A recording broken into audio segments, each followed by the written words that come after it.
The Accord margin is not a comfortable posting.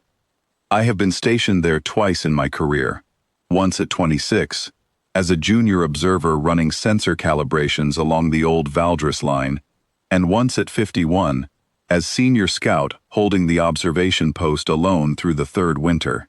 Both times I asked for the assignment. Both times my commanding officer looked at me the way people look at someone who volunteers for funeral duty, with a kind of quiet respect that is also a kind of pity. The margin is what we call a living monument.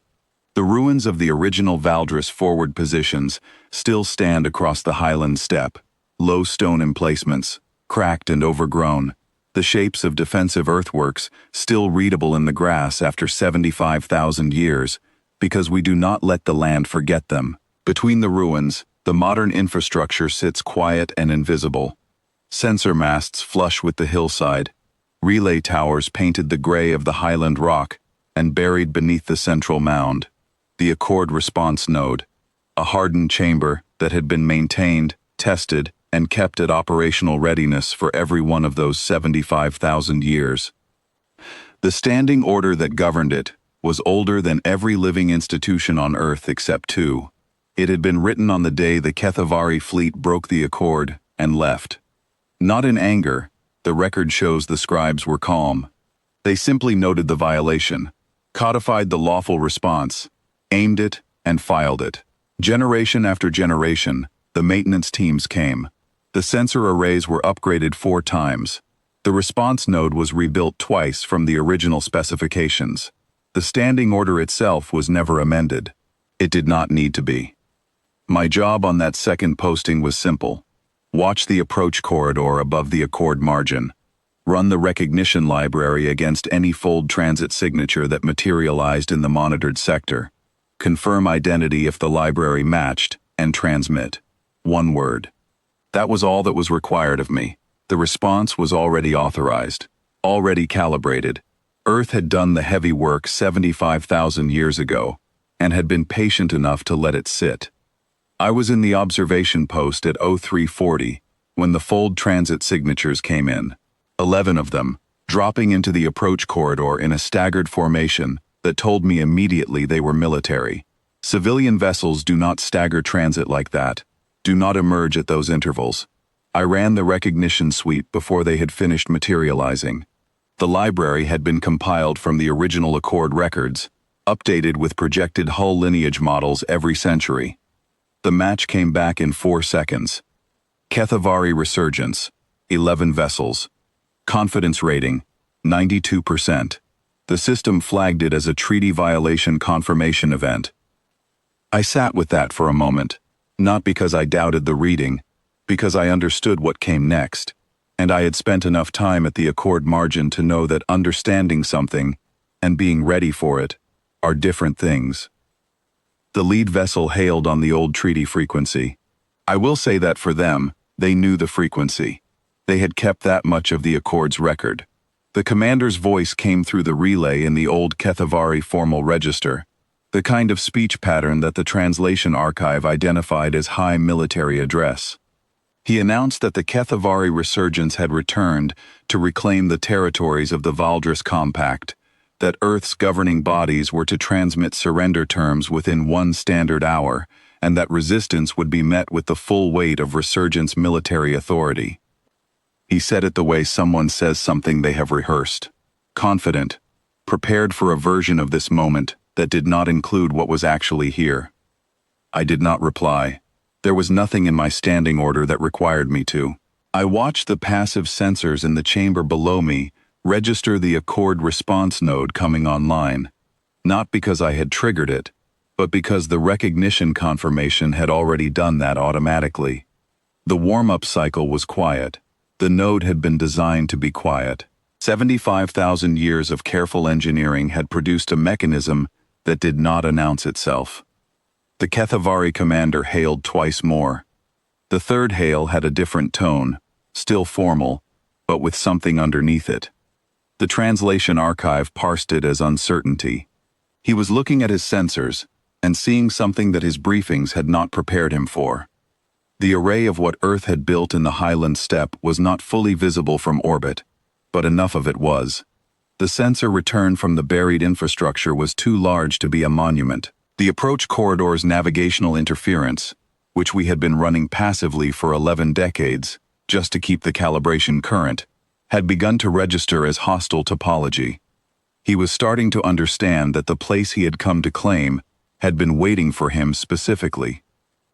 I ran the recognition library a second time. Standard procedure. Confirmation requires 2 clean reads. The system returned the same match, same confidence rating, and then flagged a secondary annotation I had not seen before. I had not seen it because I had never run the library against a live contact event. The annotation was archival.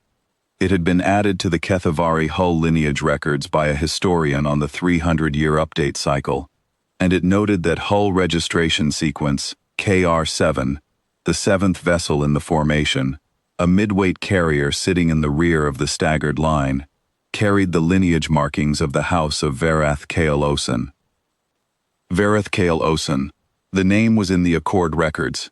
He had been a Kethavari mediator at the time of the original violation, a junior voice in the Resurgence Council who had argued against the breach, who had voted against it, who had filed a formal dissent that was still preserved in the archive verbatim. He had lost the vote. The fleet had gone anyway. He had not been on it. His descendants were on it now. 75,000 years of inheritance, and they had come back under the Resurgence banner, in a Resurgence formation, answering to a Resurgence commander who had just told Earth to surrender. The standing order did not have a provision for lineage review. It had no mechanism for sorting the guilty from those who had inherited a name and a ship and a war they had not started. It had been written for the violation, and the violation was confirmed. I transmitted the word. The response node fired in the same second. I will not describe what the sensors showed. There is a record, and anyone cleared to read it may do so.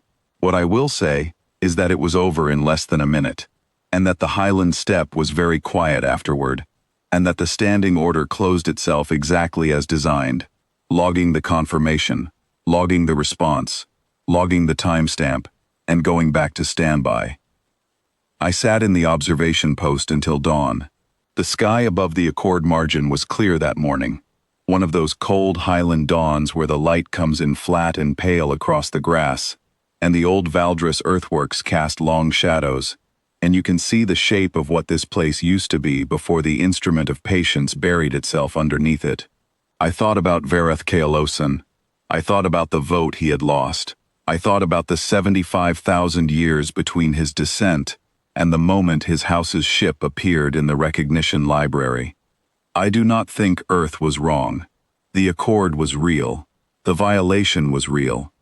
The response had been written lawfully, maintained faithfully, and executed exactly as authorized by people who had understood that patience is not the same as forgiveness.